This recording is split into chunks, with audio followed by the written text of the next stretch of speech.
Okay दोस्तों, तो without wasting time शुरू करते हैं आज का वीडियो। ये चैप्टर 12 इलेक्ट्रिसिटी का पार्ट 3 है।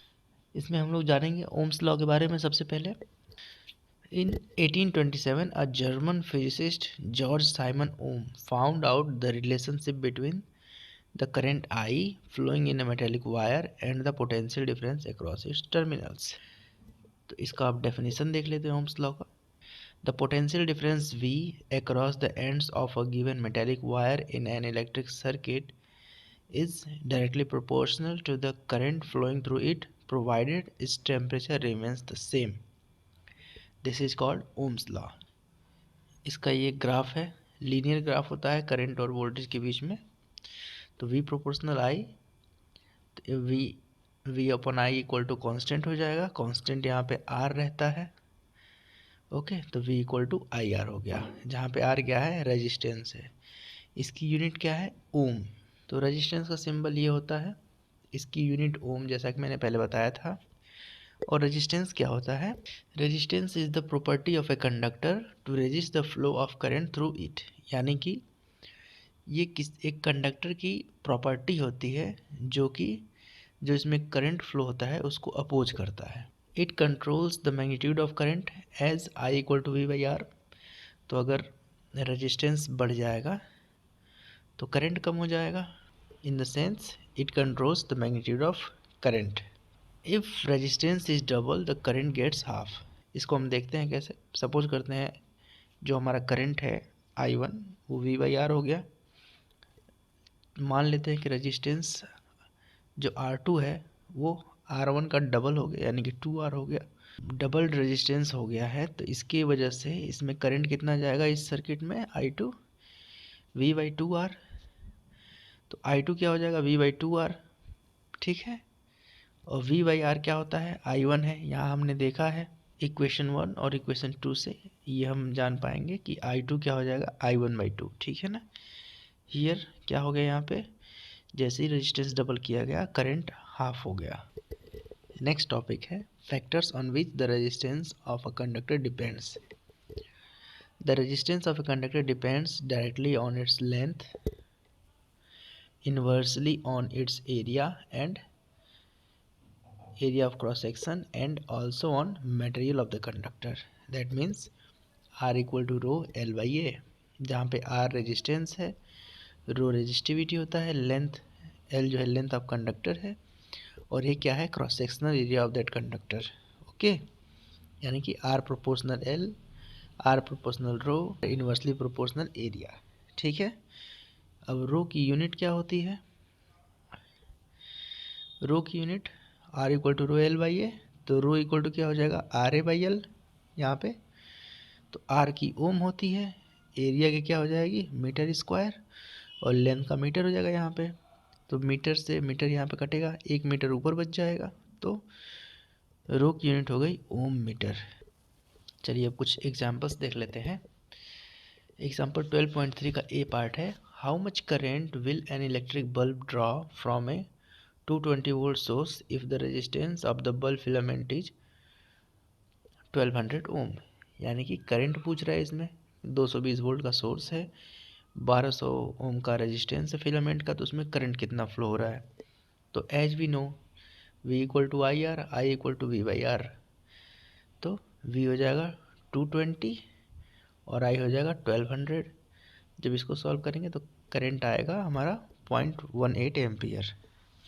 ओके, इसका बी पार्ट है, how much current will an electric heater coil draw from a 220 volt source if the resistance of the heater coil is 100 ohm. So again this is the same question. As we know V equal to I R, I हमारा क्या हो जाएगा यहाँ से, V by are.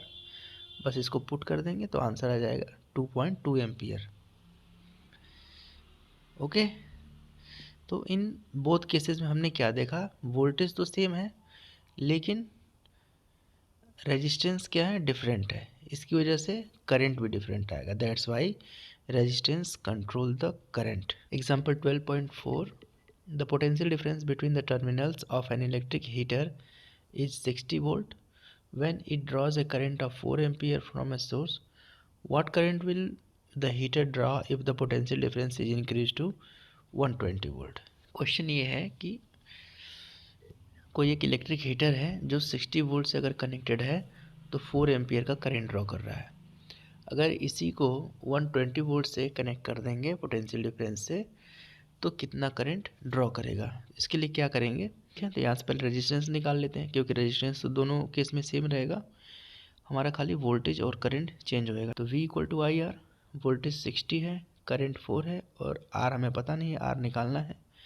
यहाँ से R आ जाएगा 15 ओम।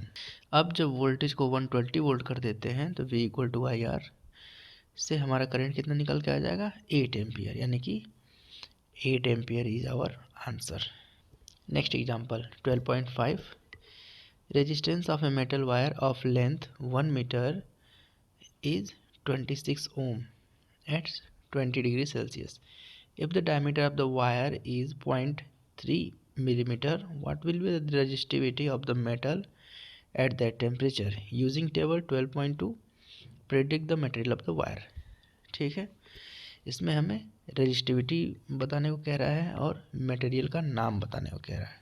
तो क्या क्या गिवन है हमें, लेंथ गिवन है 1 मीटर, रेजिस्टेंस गिवन है 26 ओम्स और डायमीटर गिवन है हमें, इसको मिलीमीटर में गिवन है तो इसको हम मीटर में चेंज कर लेंगे, ठीक है ना, क्योंकि सारे यूनिट्स हमारे मीटर में आते हैं फॉर्मूले के। ओके, तो और हमें क्या होगा, R equal to rho L by A, हमें एरिया चाहिए ना, तो डायमीटर से हम एरिया कैसे निकालेंगे, पाई R स्क्वायर, ठीक है ना।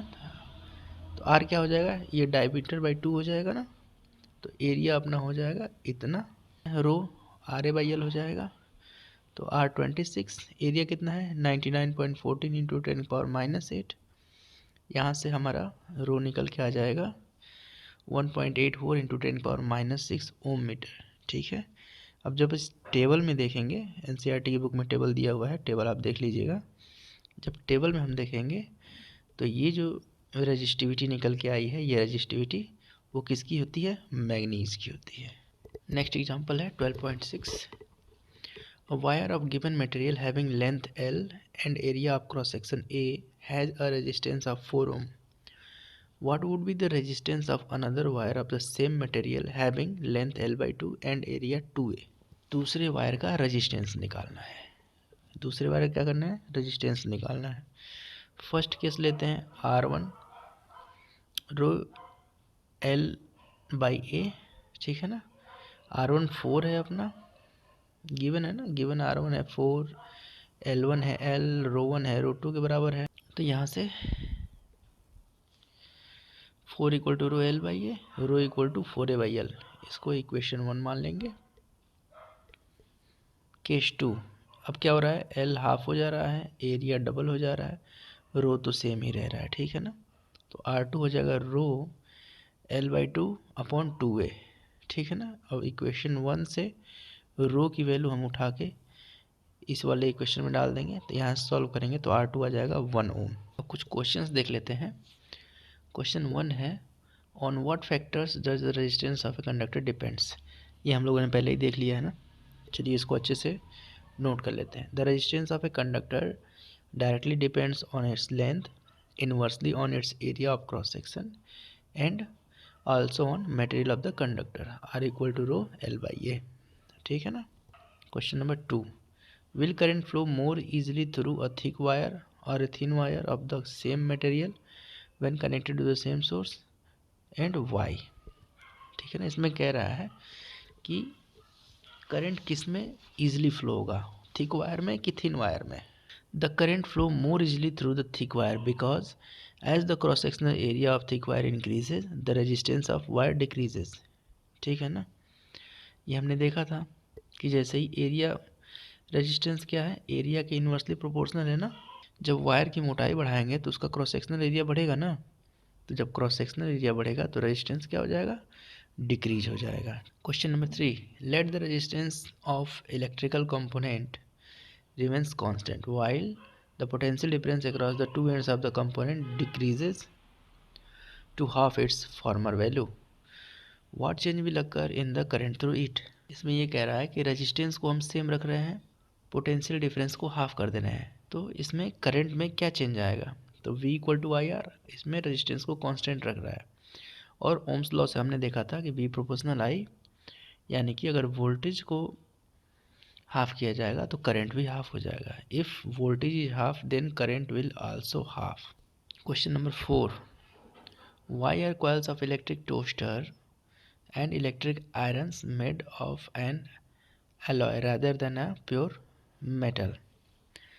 तो इसका आंसर क्या होगा? Because the resistivity of an alloy is generally higher than that of its constituent pure materials and they don't oxidize or burn readily at high temperature. Question number 5, use the data in table 12.2 to answer the following. वापस से आप book में table देख लीजिएगा। Question इसका A part है, which among iron and mercury is a better conductor? तो iron is a better conductor और इसकी रेजिस्टिविटी होती है 10 into 10⁻⁸ ohm metre. B part, which material is the best conductor? So silver is the best conductor, इसकी resistivity होती है 1.6 into 10⁻⁸ ohm metre. Okay friends, तो आज के लिए बस इतना ही, मिलते हैं हम नेक्स्ट वीडियो में। Thanks for watching.